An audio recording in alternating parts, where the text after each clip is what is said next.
మా ప్రభుత్వ హయాంలో తీసుకొచ్చిన ఇంగ్లీష్ మీడియం బడులు పోయాయి.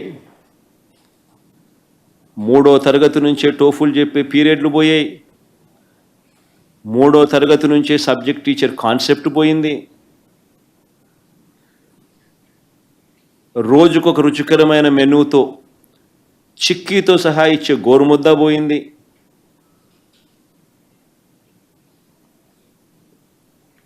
నాడు నేడు పనులాగిపోయాయి.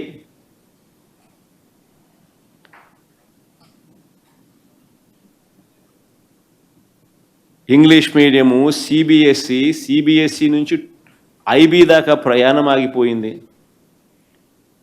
8వ తరగతి పిల్లలకు చేతుల్లో ట్యాబులు కనిపించేటివి మా ప్రభుత్వ హయాంలో, అది ఆగిపోయింది. మొట్టమొదటిసారిగా మా ప్రభుత్వ హయాంలో గవర్నమెంట్ బడులు ప్రైవేట్ బడుల కన్నా మెరుగైన బడులుగా నిలిచాయి. నో వేకెన్సీ బోర్డులు కనిపించేటివి ప్రభుత్వ బడులలో. అలాంటి పరిస్థితుల నుంచి విద్యారంగాన్ని పూర్తిగా భ్రష్టు పట్టించి చివరికి 10వ తరగతి పరీక్షల ఎవాల్యుయేషన్ కూడా సక్రమంగా చెయ్యలేని అద్వానమైన పరిస్థితి ఈరోజు రాష్ట్రంలో కనిపిస్తూ ఉంది.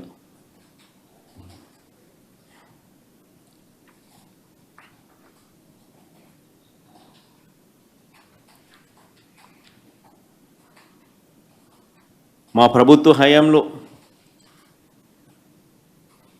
పెద్ద చదువులు చదువుతూ ఉన్న పిల్లలకు ఏ త్రైమాసికం అయిపోయిన వెంటనే ఆ త్రైమాసికానికి సంబంధించి వెంటనే వాళ్ళకు ఫీజు రీయింబర్స్మెంట్ ఇచ్చేవాళ్ళం.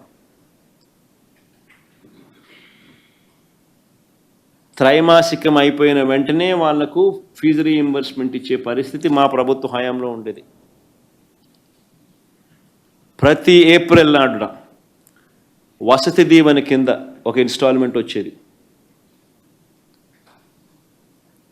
రొటీన్గా జరిగిపోయేది. పిల్లల చదువులు ఆగిపోయే పరిస్థితి అనేది లేకుండా, పిల్లల చదువులు తల్లిదండ్రులకు భారం అనేది కాకుండా, పిల్లలను గొప్పగా చదివించి వాళ్ళను పేదరికం నుంచి బయటికి తీసుకొచ్చే తాపత్రయం మా ప్రభుత్వ హయాంలో కనిపించేది. ఈరోజు చంద్రబాబు నాయుడు గారి హయాంలో ఈయన ముఖ్యమంత్రి అయినప్పటి నుంచి ఈ జూన్ వస్తే 6 త్రైమాసికాలు.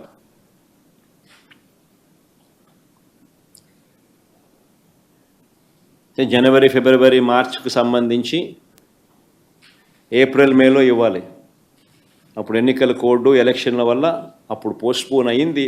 ఆ రోజు నుంచి ఈ రోజు దాకా, ఈ జూన్తో కూడా కలుపుకుంటే, ఈ జూన్ నెలాఖరు కూడా కలుపుకుంటే 6 త్రైమాసికాలు.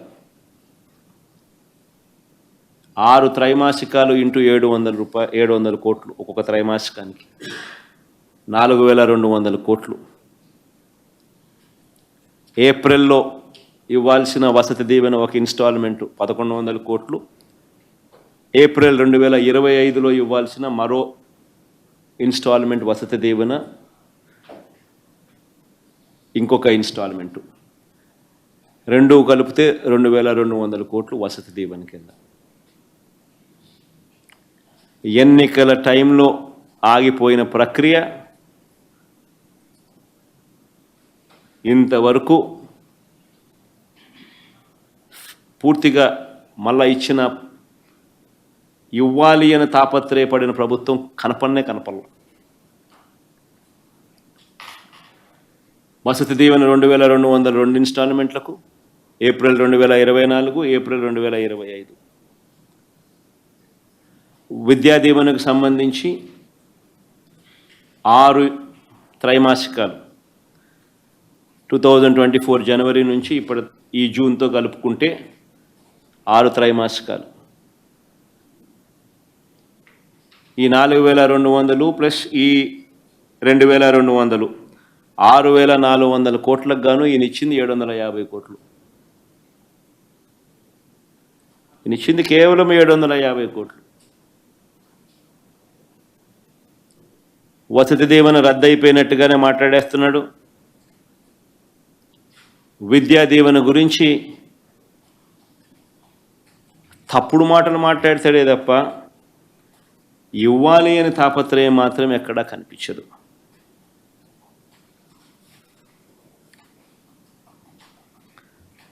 ఆరోగ్యశ్రీ పరిస్థితి 25 లక్షల దాకా ఉచితంగా వైద్యాన్ని ఇచ్చే కార్యక్రమం మా ప్రభుత్వ హయాంలో మేము చేశాం. 1000 ప్రొసీజర్లను 3300 ప్రొసీజర్లకు పెంచి ప్రతి పేదవాడికి కూడా వైద్యం అందుబాటులోకి తీసుకొచ్చాం. అప్పుల పాలయ్యే పరిస్థితి లేకుండా కూడా ప్రతి ఒక్కరూ కూడా వార్షిక ఆదాయం 5 లక్షలు ఉన్నా కూడా, అంటే మిడిల్ క్లాస్ ఫ్యామిలీస్కి కూడా తీసుకొచ్చాం ఆరోగ్యశ్రీని. అంటే నెలకు 40,000 సంపాదించేవానికి కూడా ఆరోగ్యశ్రీని వర్తింపజేసినాం మేము వచ్చిన తర్వాతనే. దానికి అయ్యే పథకానికి అయ్యే ఖర్చు 300 కోట్లు అవుతుంది ఆరోగ్యశ్రీ నెలకు. చంద్రబాబు నాయుడు వచ్చిన ఈ 12 నెలలకు 12 నెలలు ఇంటూ 300 3,600 కోట్లు పెండింగ్. ఆరోగ్య ఆసరాకు అంటే ఆపరేషన్ అయిపోయిన తర్వాత పేషెంట్ రెస్ట్ తీసుకునే సమయంలో కూడా నెలకు 5,000 రూపాయలు ఆ పేషెంట్కి ఇచ్చి రెస్ట్ సమయంలో కూడా పేషెంట్ను ఆదుకునే కార్యక్రమం ఆరోగ్య ఆసరా. దానికి మరో 400 కోట్లు అవుతుంది సంవత్సరానికి. 4,000 కోట్ల రూపాయలు, 3,600 కోట్లు ఆరోగ్యశ్రీ, మరో 400 కోట్లు ఆరోగ్య ఆసరా. పూర్తిగా ఎగ్గొట్టేశాడు. Network hospitals చేతులెత్తేసాయి. ఏ పేదవాడు కూడా ఈరోజు హాస్పిటల్కి వెళ్ళి, నెట్వర్క్ హాస్పిటల్కి వెళ్ళి వైద్యం చేయించుకునే పరిస్థితులు లేడు. కానీ పెద్ద మనిషి ఏమంటాడు?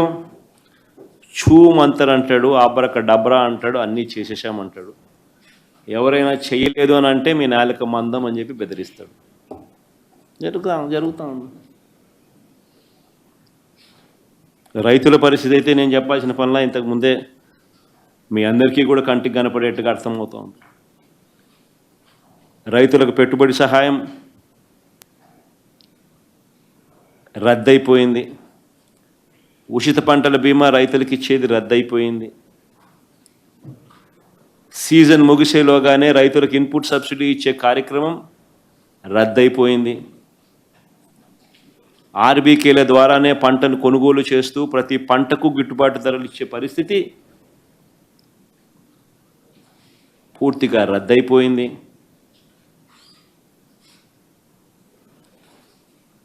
వ్యవసాయం పూర్తిగా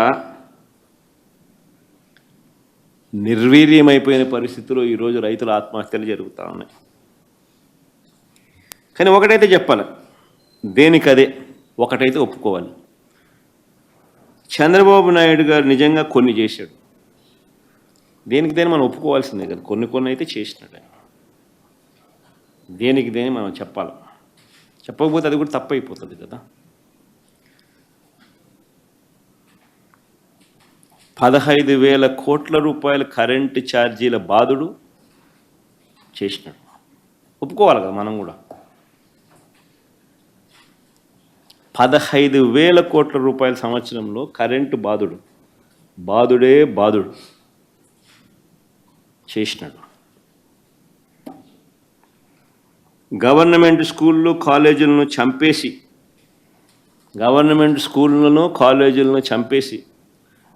తద్వారా ప్రైవేట్ స్కూళ్ళు ప్రైవేట్ కాలేజీల్లో ఫీజులు పెంచి ఆ బాధుడే బాధుడు అది కూడా చేసినాడు. ఒప్పుకోవాలి మనం, దానికి చేసినట్టు ఒప్పుకోవాలి కదా. అన్ని పన్నులు పెంచడం వల్ల ఇంటి అద్దెల బాధుడు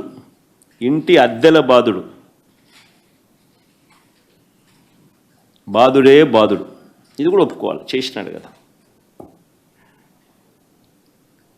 హెరిటేజ్ కోసం అమలును చంపేసి పాల రేట్ల బాధుడే బాధుడు. ఇది కూడా ఒప్పుకోవాలి, చేసినాడు కదా. ఇది కూడా ఇంటింటికి రేషన్ అందించే వాహనాలు తీసేసి ఆ రేషన్ ద్వారా సబ్సిడీకే కందిపప్పు ఇచ్చే కార్యక్రమం కూడా మానేసినాడు. ఆ బాధుడు కూడా ఒప్పుకోవాలి. ఇంతకుముందు కందిపప్పులు రేషన్ 25% తక్కువ డిస్కౌంట్తో వచ్చేది. ఇంటింటికి రేషన్ అందించే వాహనాలు తీసేశాడు. ఆ రేషన్ ద్వారా అందించే పప్పులు లాంటివి ఆపేయడం వల్ల పప్పుల ధరలు బాధుడే బాధుడు. అవి కూడా చేశాడు, అవి కూడా ఒప్పుకోవాలి.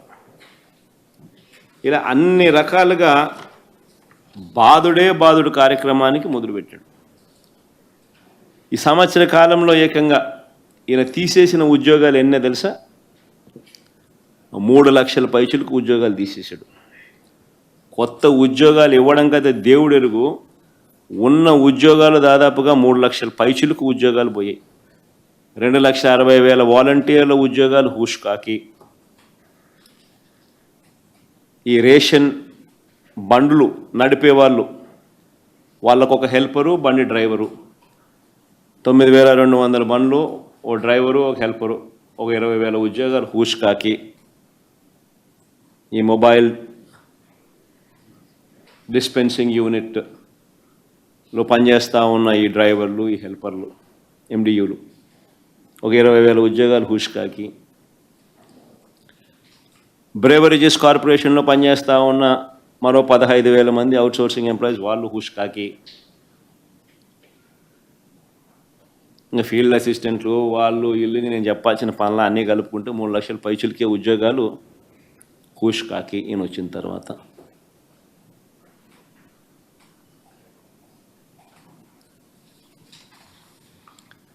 చంద్రబాబు దెబ్బకు పంటలకు ధరలు లేక రైతులు ఒకవైపున అల్లాడుతూ ఉంటే, మరోవైపున ధరలు పెరిగి చంద్రబాబు మోసంతో జనం కింద మీద పడతా ఉన్నారు. ఒకవైపున ప్రజల పరిస్థితి ఈ మాదిరిగా ఉంటే, రెండో వైపున గవర్నమెంట్ ఉద్యోగస్తులకు ఏమైనా మేలు జరిగిందా అంటే అది లేదు, అది శూన్యమే. అది ఒక మోసమే. వస్తూనే అయ్యారిస్తానన్నాడు, అది పాయే. ఉన్న పిఆర్సీని రద్దు చేశాడు, కొత్త పిఆర్సీని ఇంతవరకు వేయలా.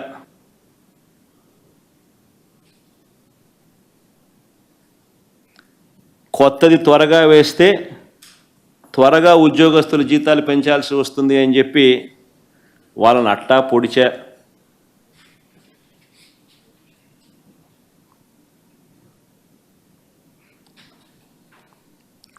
మూడు డిఏలు పెండింగ్ ఇప్పటికే. ఈ జూన్ నెలాఖరుకు వచ్చేసరికి, జూలై 1 వచ్చేసరికి 4వ డిఏ పెండింగ్.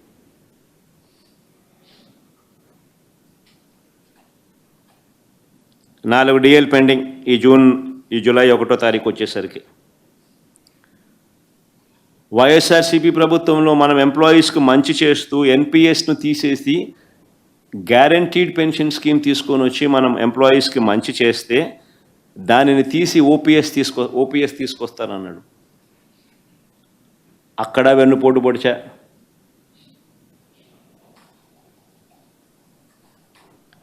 దాదాపుగా ఉద్యోగస్తులకు ఇవ్వాల్సిన బకాయిలే 20,000 కోట్లు పైచిలుకున్నాయి.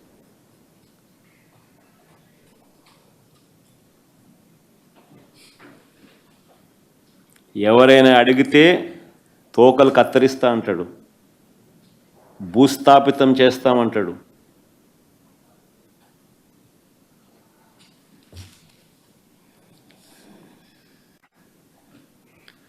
ప్రజలకు తానిచ్చిన వాగ్దానాలను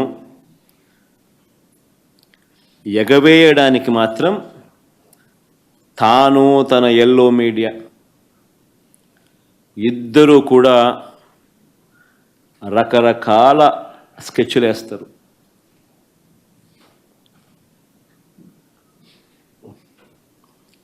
సంపద సృష్టిస్తానన్న చంద్రబాబు నాయుడు గారు సంపద తన కళ్ళ ఎదుటే ఆవిరైపోతూ ఉంది. సంపద సృష్టిస్తానన్న పెద్ద మనిషి గవర్నమెంట్కి రావాల్సిన సంపద తన తన తన తన జోబీలేకి, తన దొంగల ముఠా జోబీలేకి పోతా ఉంది ఆ డబ్బులంతా. దానివల్ల రాష్ట్రానికి సంబంధించిన ఆదాయాలు తగ్గుతూ ఉన్నాయి.